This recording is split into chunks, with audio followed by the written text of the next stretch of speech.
সুনামগঞ্জের মধ্যনগর উপজেলার বংশীকুণ্ডা দক্ষিণ ইউনিয়নের সোমেশ্বরী নদীর পাড় ঘেঁষা বুড়িপত্তন কান্দাবাড়ি গ্রামের বাসিন্দা মিনারা খাতুন, বয়স ৬৫ বছর। গ্রামে গ্রামে ঘুরে ভিক্ষাবৃত্তি করে পরিবারের ৬ সদস্যের সংসার চালান তিনি। বছর ৩ আগে বিরল রোগে আক্রান্ত হয়ে অন্ধ স্বামী আব্দুল মান্নাফ মারা যান। এখন ছেলে, ছেলের স্ত্রী ও ৩ নাতনি নিয়েই মিনারা খাতুনের সংসার। স্বামী বেঁচে থাকাকালীন সময়েও মিনারার অন্ধ স্বামী আব্দুল মান্নাফকে নিয়ে গ্রামে গ্রামে ঘুরে ভিক্ষাবৃত্তি করে জীবিকা নির্বাহ করতেন। তাদের সংসারে ফুলমিয়া নামে এক ছেলে সন্তানও রয়েছে। ৭ বছর আগে মিনারার ছেলে ফুলমিয়া বিয়ে করেছে। এখন সে দাম্পত্য জীবনে ৩ মেয়ের জনক। ছেলে, ছেলের স্ত্রী ও ৩ নাতনিদের নিয়ে মিনারা খাতুনের ৬ সদস্যের সংসার। তার ছেলে ফুলমিয়া দিনমজুর। বছরের বেশিরভাগ সময় কাজ না থাকলে ফুলমিয়াকে বেকার থাকতে হয়। মিনারা খাতুনের ছেলের বউ জানান, বন্যার কারণে তার স্বামীর কাজকর্ম বন্ধ। শাশুড়ি আগে ভিক্ষা করলেও এখন সেটিও পারছেন না, তাই অসহায় হয়ে কষ্টে জীবনযাপন করছেন তারা।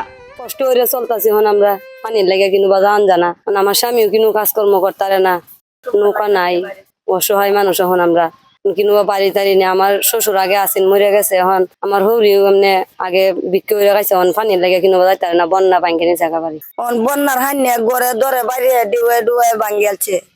এখন তো আমার ব্রেনের চলাটা খুব কঠিনই, কাইলেও আছে না কাইলেও আছে, এই ঘুরে তাই বন্যার হানি আইছে, যাইব কই খাইব কই, এইভাবেই চলতেছে, খাইতেছে, কি করবো।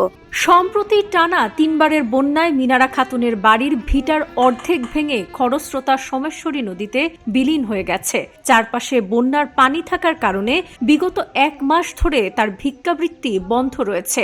কিছুদিন আগে এক প্রতিবেশীর বাড়ি থেকে ১০ কেজি চাল ধার করে অবুঝ ৩ নাতনি সহ তাদের মুখের আহার জুগিয়েছেন। বর্তমানে ঘরে কোনো খাবার না থাকায় তারা কষ্টে দিন পার করছে।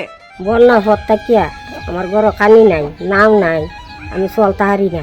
আমি এই বিপদের মাঝে আছি, বিপদ করিয়া খাই, আমি অন্য বাসা বাসা দিন আমি চলতে পারি না। আমি খুব বিপদের মধ্যে আছি, বুঝছেন। আমার ৩টা নাতি, এদের হলেই আমি চলতে বলতে পারি না।